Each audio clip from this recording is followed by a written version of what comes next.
Drake White, thank you so much for being with us today. Thank you. Thank Yeah, you for having me. absolutely.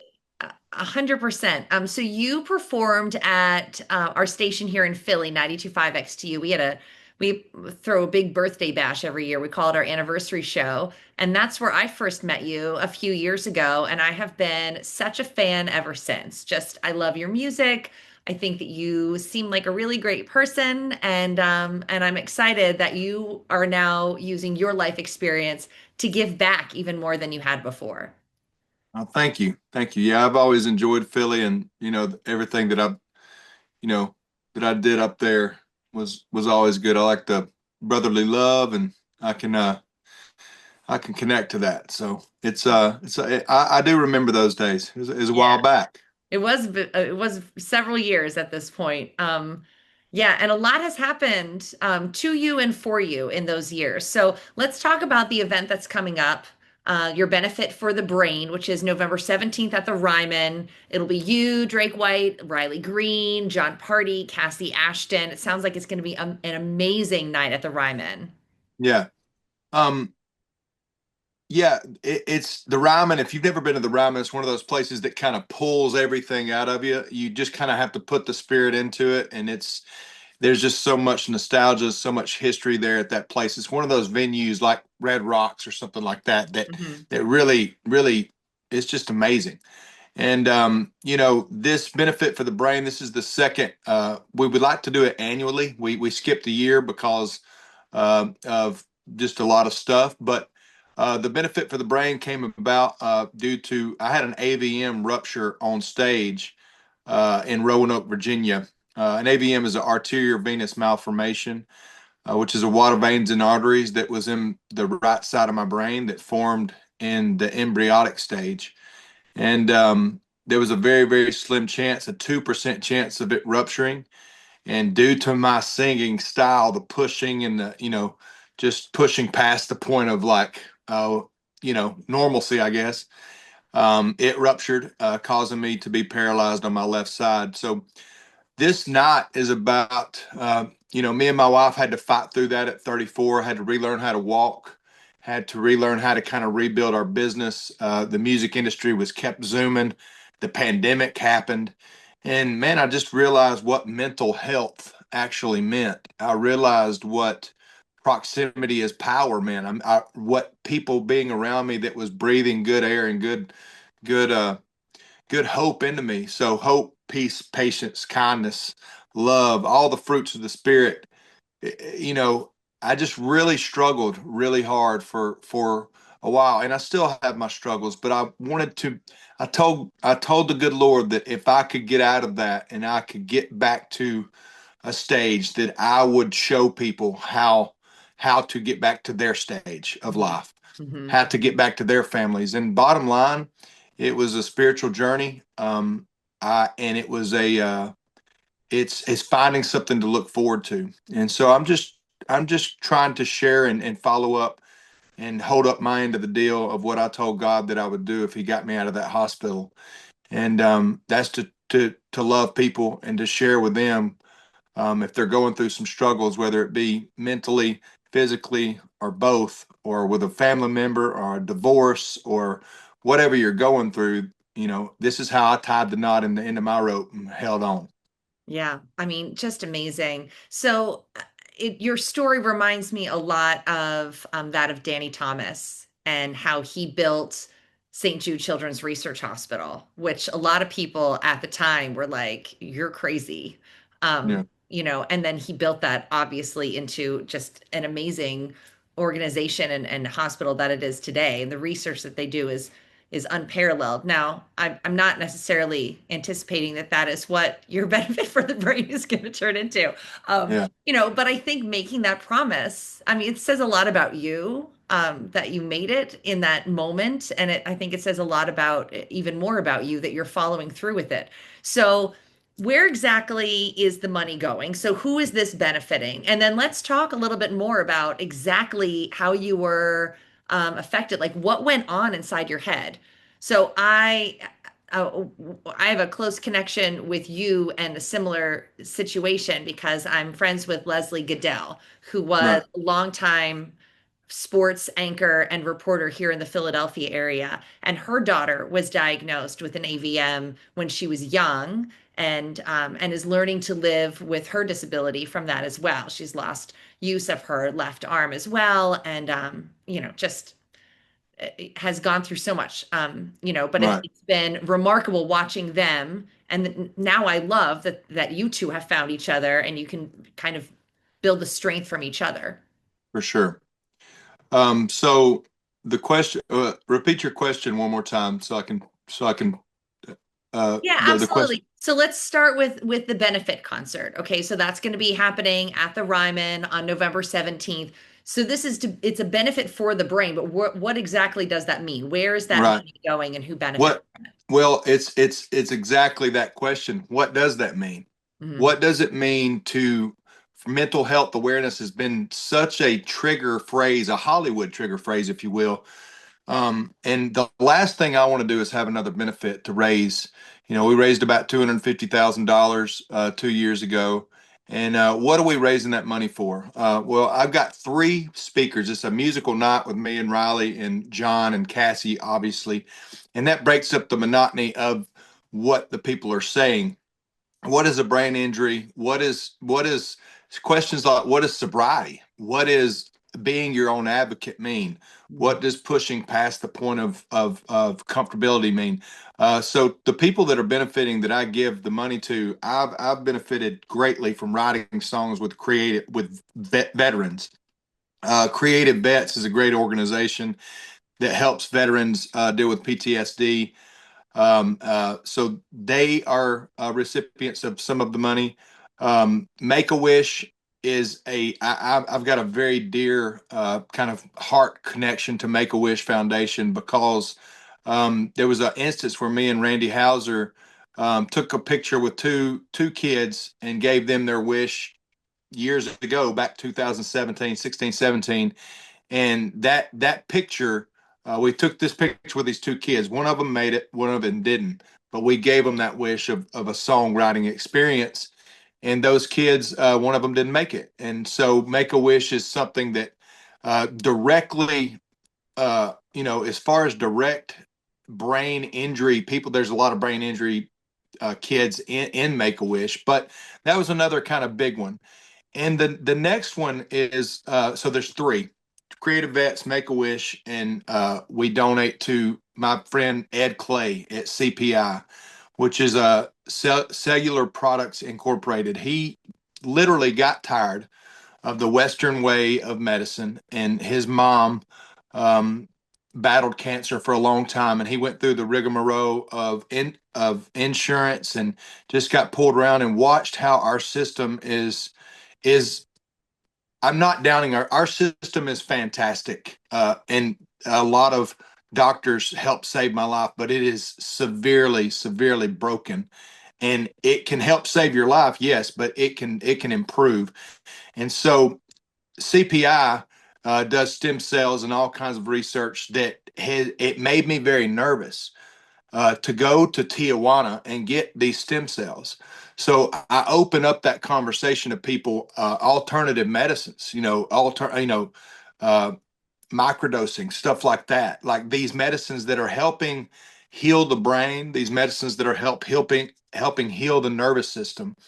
And I know it's early this morning and we're talking, and that's a little deeper than the bathtub, but that's exactly I've got the veterans in there, I've got the kids in there. This is how I healed. I went in and I love the Lord. I'm a Christian man, and I understand. I'm from Alabama. So breaking through the stigma of what big pharma has created, breaking through the stigma of like when you can't walk or when you have debilitating pain, you'll do anything to get back to your kid's t-ball game. You'll do anything to get back to your stage. So this is what I did with prayer and with a lot of with a lot of thought. And I went and I became my own advocate. So that's what this night is about. Becoming your own advocate and saying, look, I may have this autoimmune disorder, this Lyme's disease that nobody knows anything about, but I'm going to keep pushing because I do have a son's t-ball game, or I do have a stage to get back to. And just giving people hope that you can get a second opinion. It's not just your Blue Cross Blue Shield insurance. Let's go down here to the doctor, let him give us an MRI and say we're going to die in 3 days. Yeah. That's not it, dude. Like, if you're going to die in 3 days, you're going to die. But it, I had hope. I had hope, and I want to share that hope with other people that if you can find it, if you can find the will to go in there and be your own advocate and Mhm. go navigate all this stuff and just give them some real tools, let them leave there with some tools of, I mean, there's going to be a lady there with a sock that lifts your foot up, that I use every day, every show, and it turns like the old Reebok pumps, not the pump, but it turns and it cranks my foot up and it makes me feel more normal, I guess, on stage. And so there's people like that there, but I think I've answered your question. I've kind of went all the way around, but there's those three big organizations that are going to benefit directly from the money Yeah. given. But just making a sounding board of like, this is where you can come if you feel alone and you need some help. Because navigating a brain injury, what is that? Right. What is a traumatic brain injury, and what is depression? What is suicide, and what is that black abyss and that black hole, and how can you conquer it? Because life is worth living. That's the messaging. That's where the money's going, and that's not esoteric. Those three people are where the money's going, and we benefit directly the patients. I shake hands with the patients that this money goes to. Yeah, that's amazing because no matter what your problem is, without realizing that you have support, that there are tools available for you, I mean, that's when it spirals out of control and that's when it becomes a much deeper problem, right?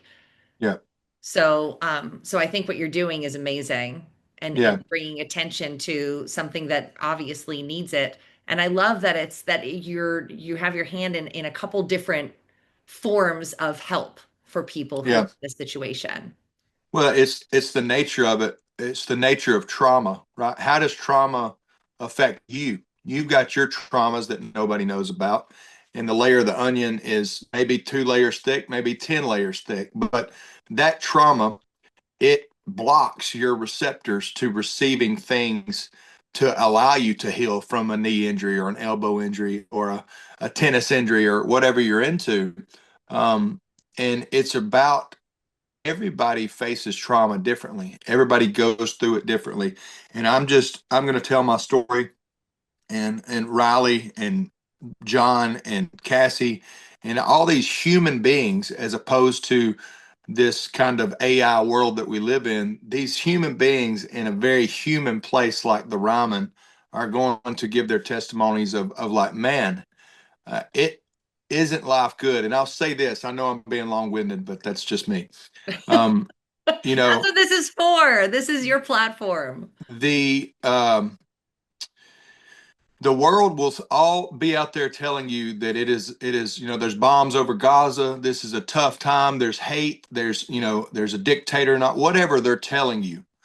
It is like, for me, I always go, my grandfather said, this is, he's passed away now, but this is my time, this is your time, we are talking right now in November, we're skating our way down to turkey and dressing.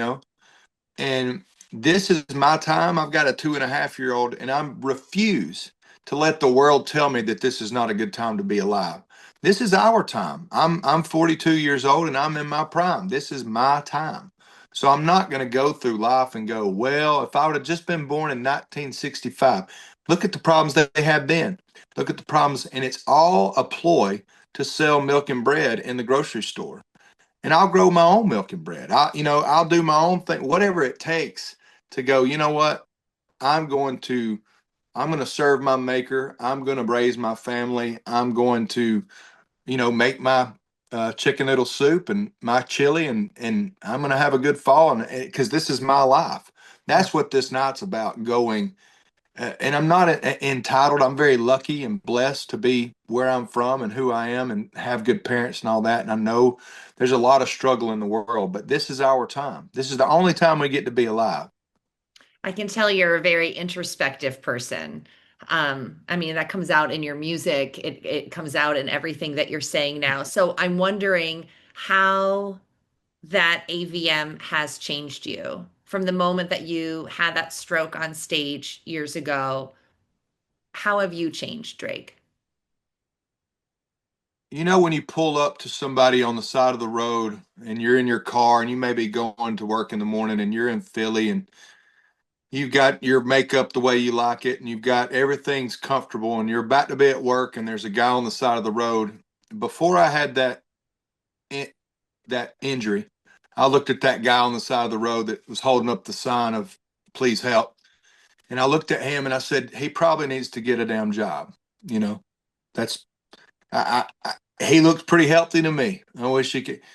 After I had that injury, after I had that walkthrough and the countless health issues with my wife and me, and then infertility, and then, I mean, the brain injury is one thing. I've had 20, just like everybody else. I came by after that AVM and after that brain injury. I came by that person on the side of the road and I said, man, I wonder what his story is. I wonder what I could do to help him today to tie a knot in the end of his rope. And dadgummit, if that's a better human being. That's a better person. And so if that AVM and that stroke helped me achieve that for my 2.5-year old and to raise him to be that guy that goes, hey, that guy on the side of the road, maybe he just needs a break. You Mm, know, maybe she just genuinely needs a dollar, you know, then I'm okay with that. I'm okay with a little bit of a limp and a little bit of a, you know, disability, I guess you would say. The disability creates the ability, you know. yeah, Um, and so I think that's how it changed me. yeah, Empathy. And you know, I'm a Christian guy, like I've said, and that is the example. That the example was lived a long time ago, and I think that if it gets me closer to that, hmm then it's a good thing. It was a good thing. Amen. Everybody's carrying something, right? Yeah, Yeah. yeah. Well, God bless you, Drake White. Thank you so much for your time. Thanks for talking us through everything. If you're going to be in Nashville over November 7th, make sure you check out the Benefit for the Brain at the Ryman, and we'll make sure that we'll put links and everything up on the andysummershow.com. Thank you, and continued success, and keep doing God's work. You're doing such good work. Thank you, Andy. And I want to mention I've got a documentary that I'm really proud of. My buddy Zach Knudsen and Holt Ingalls helped me create this documentary, walking people through this whole process. It's called Ladder to the Sky, and it's on YouTube Okay. um, right now. So it's just it's the whole story kind of packed into an hour. So yeah, I would love for people to come. Thank you for the opportunity to talk to you this morning, and God bless you. God bless you. Thank you so much, Drake.